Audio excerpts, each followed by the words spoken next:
Hey YouTube, Mr. Pop Quiz here with a updated wind-up deck profile. I did fairly well at locals today. I went 3-1, and then the last round I dropped because I wanted to catch the final match, the two undefeateds. So I was able to get that, and I probably would have got second or third, but it was a small tournament today, so the prizes weren't so big.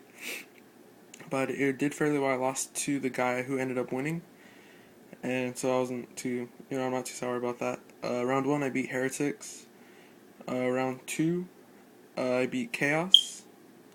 Round 3, I beat Dark Worlds, and then round 4, I lost to the guy who ended up winning.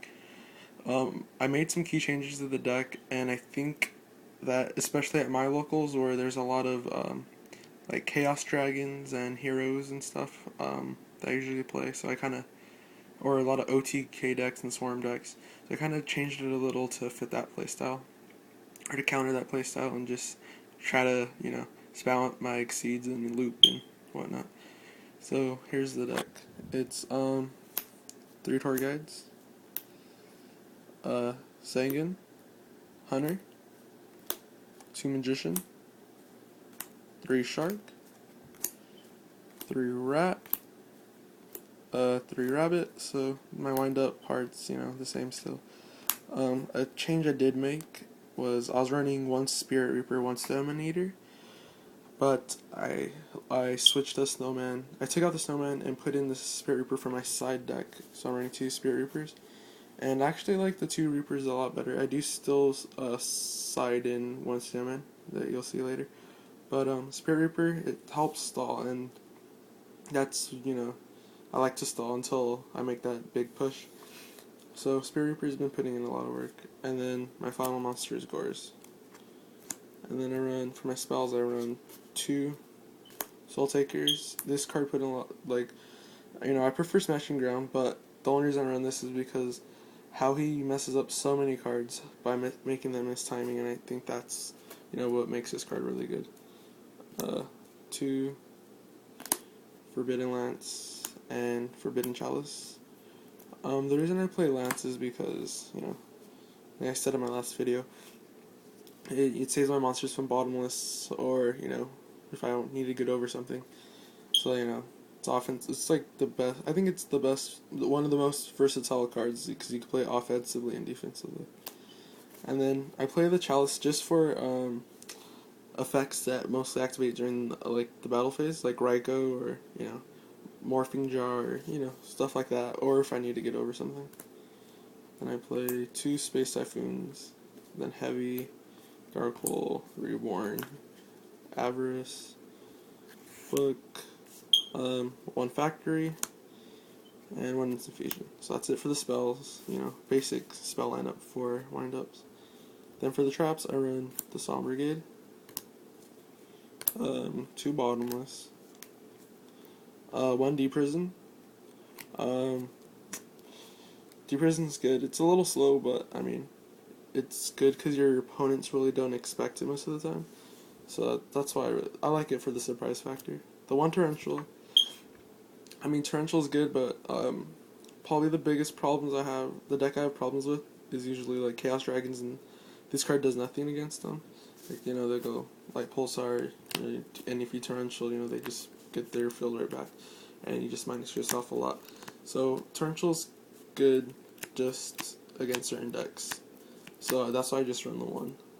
And then my tech choice is 2 Threatening Roar. This card's just, I think every deck should run this card, unless it's like Chaos Dragons or a deck that doesn't run traps. But this card just helps you stall until you make your plays, or round 1, game 1, against Heretics, he stormed the field and was gonna go for the OTK.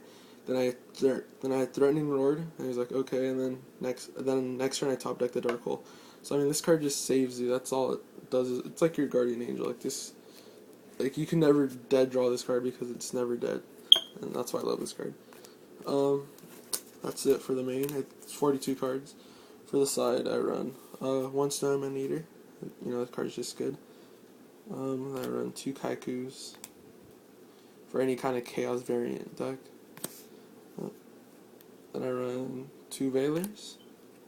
I don't like to main Veiler because I think, like, Veiler, game 1 and windups, it kind of just gets in your way because, especially game 1, your focus or your goal is to try to loop them as fast as you can. If you can't do that, then just to overtake them, but overwhelm them with your exceeds.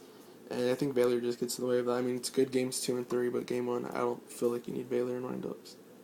And then double Decree, then double Fiendish Chain, 2 Shadow Mirror, 3-dimensional Fissure, and I tech in 1 Super Poly for against heroes.